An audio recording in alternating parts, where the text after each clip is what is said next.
Hey guys, welcome back to Erebos Gaming HD. So, we just had the cutscene, we just pissed off Ocelot again, he's gone back to base, and we've got to move on to the science facility. We got given a science costume. Okay, that was, before I carry on, that was an AK-47. I thought I'd already picked that up, guys, to be honest, but it's a good job I checked there. But I'll just have a little nose around here while I'll tell you what we're going to be doing. So we're moving on to the science base now. We got given a scientist costume from Eva. We have to use that and infiltrate like sort of a laboratory, but that'll probably be in the next episode, to be honest. I think now it's just going to be me getting there. That'll probably take me about 10 minutes. So we're going to have to go through the swamplands and stuff. And I have got a face camo, which if I remember rightly is the brown one. And I'll pop that on in just a second, and what that'll do is enable me to breathe underwater for much longer. So that's something you want to put on. I think if you choose a like Metal Gear Solid 3 at the start, you actually get given the camos at the start. So I can't remember which one I picked at the start of this. I think I've done this on a couple of them, so I'm not entirely sure. I think if you just try it once on Metal Gear Solid 3, I think you get them on your other game plays as well.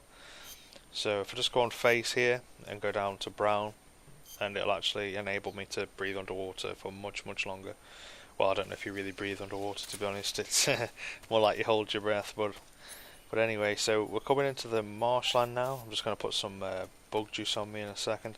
Now what the bug juice will do is stop the leeches coming onto you, so you obviously don't have to pull them off. They drain your stamina like crazy when you put the bug juice on. No, when you get the leeches on, sorry, so you must put the bug juice on to prevent that. And the bug juice comes in handy on a boss as well that's coming up in the next few episodes, which is called the Fury, if I remember right. I think it's called the Fury, or no, it's called the Pain. It's called the Pain, definitely. It's called the Pain, not the Fury. I'm getting confused with my own name, my own alias, should I say? So we're coming up to the end of the marsh now. I think there's a couple of traps around here you've got to be wary of. And the reason why I swam through that area is to pick up those items there. I couldn't remember what they were, but it turned out to be a grenade and some more ammo. So just come up here, getting a call. See who this is. So it's Eva. So let's see what she's got to say. Did you make it without any trouble? No one saw me. So you're back with Volgan. In a matter of speaking. What about the boss? Yeah, she's here too. Better be careful. Thanks, I will. The boss and I get along pretty well, though. I guess we traitors have a lot in common. Why would anyone want to defect? Betraying your country like that, I just don't get it. Are you talking about the boss? Why do you do it? Weren't you born and raised in America? Yes, in a small rural town. I never even knew there were other countries, other cultures, other ways of thinking, until I went to work for the NSA. And one day, I found I'd lost faith in the things I'd been taking for granted. What did you see? What was it that made you want to change sides? You wouldn't believe me if I told you. Try me. I saw the universe. The universe? Not the actual universe. The universe as the intelligence community sees it. I realized that the gravity in this universe was holding me back. That's all. People and countries are both changed by their environment and by the times. That sounds like what the boss was saying. There's a world of difference between this country and America, but it's only a difference of position, a difference of perspective. Coming here made me realize something. Half of what I'd been told was a complete and utter lie. The other half was a conveniently constructed lie. Where's the truth then? It's hidden in the lies. Are you lying too? Who knows? I've been trained to make even the most severe falsehood sound like the honest truth. Weren't you? No. I believe because I have to, even if it is a lie. That's part of my mission. I'll have to remember that. If you need me, give me a call on the radio. My frequency is 142.52. See ya. So, some more crap there from the cutscene. Eva talking some crap about the universe of battlefields or something, I don't know, you saw it, you heard it. So, we're going on to the next area, which is, I think, just more forest, if I remember right. So, yeah, just more of the forest land. Now, I think the mine detector is going to come in handy now, because obviously there's claymores planted about and stuff like that, and you'll hear a beep when I get close to them. which I think there's a couple in this next area. So keep our eyes out for them. Now some of them are tripwires and they don't beep because obviously it's not an actual mine, it's more of a trap, so they're the ones I'm being more cautious of, if anything, at this point. So you can see those claymores on the ground if you look carefully enough. You can see they're like little tiny brown boxes. So as long as you don't sort of tread in front of them, if you've played something like Black Ops, you sort of get an idea of the range, the way that it sort of detects you is in like sort of a cone shape in front of it. So as long as you're not in that sort of area, you should be alright. So just going around the edge here.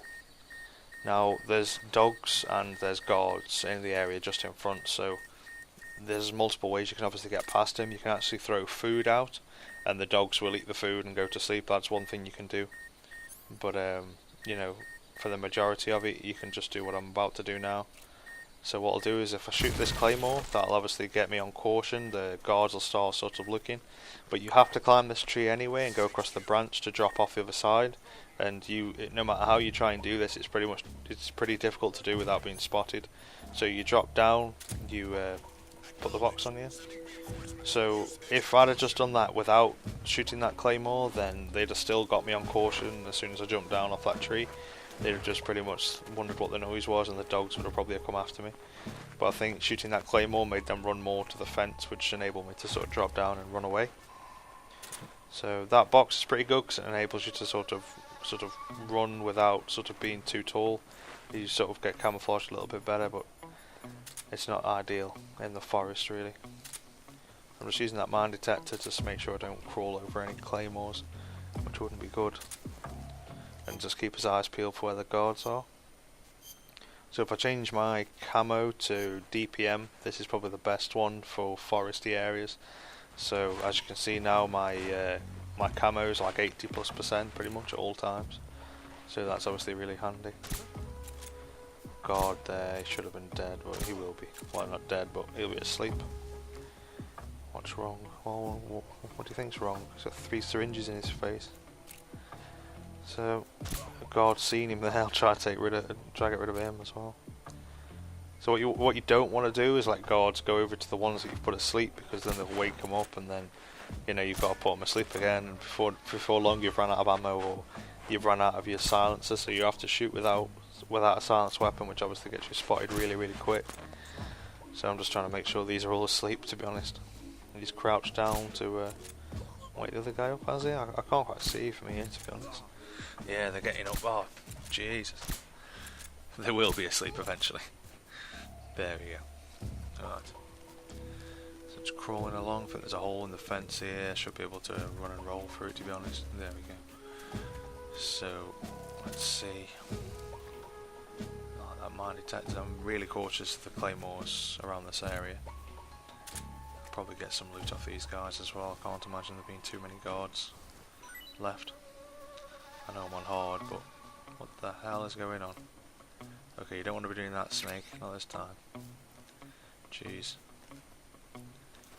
So, I don't know if I can really be asked to get all of the ammo from these guys, especially not knowing how many enemies there are. I don't really want to get spotted full out.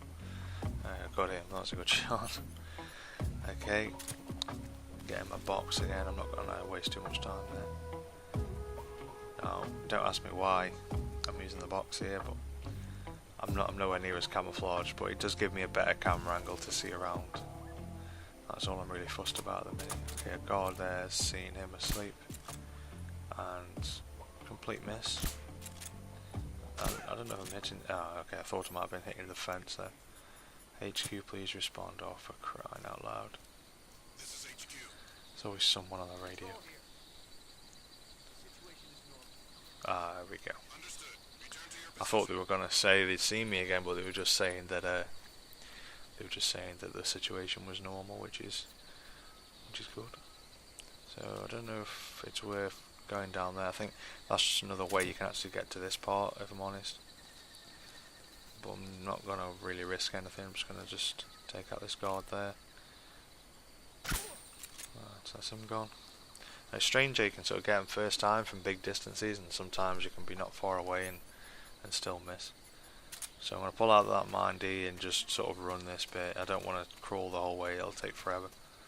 And I really don't think there's many left anyway. Okay, so I just got on a caution, which shouldn't matter, because we're going to the next area.